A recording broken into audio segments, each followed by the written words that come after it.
கப்பல்கள் கரை ஒதுங்கி நிற்கிற ஆழமான கடற்கரை ஓர பகுதியில நிறைய மீனவர்கள் தன்னோட தூண்டில்ல மீன் பிடிச்சுக்கிட்டு இருந்தாங்க.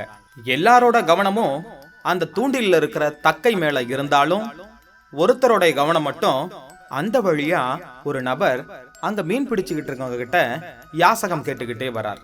தானும் தன்னோட குடும்பமும் ரொம்பவே வறுமையில வாடுறோம், பசியில கஷ்டப்படுறோன்னு சொல்லி அங்க இருக்கிற ஒவ்வொரு மீனவர்கள்ட்டையும் அந்த நபர் எல்லாருக்கிட்டையும் யாசகம் கேட்டுக்கிட்டு வராங்க.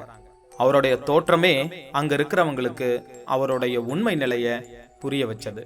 நிறைய பேர் இறக்கப்பட்டு தன் கூடையில பிடிச்சு வச்சிருந்த மீனை அவங்க கையில கொஞ்சம் கொடுத்தாங்க. அவரும் நன்றி தெரிவிக்கிற விதமாகவே அந்த மீனை வாங்கி தன்னோட பையில வச்சுக்கிட்டு ஒவ்வொரு மீனவரையா கடந்து வந்துகிட்டே இருக்கிறாங்க. அந்த நேரத்துல ஒருத்தர் மட்டும் யாசகம் பெற வந்தவர்கிட்ட, உனக்கு இன்னைக்கு ஒரு நாள் பசிய போக்குனா போதுமா, உன் வாழ்நாள்லயே இந்த பசியே இல்லாம இருக்கணும்னு நீ நினைக்கிறியா? இன்னைக்கு நான் உனக்கு கொடுக்கிற இந்த சொற்ப மீன்கள் இன்றைய நாள் பசிய போக்கிடும்.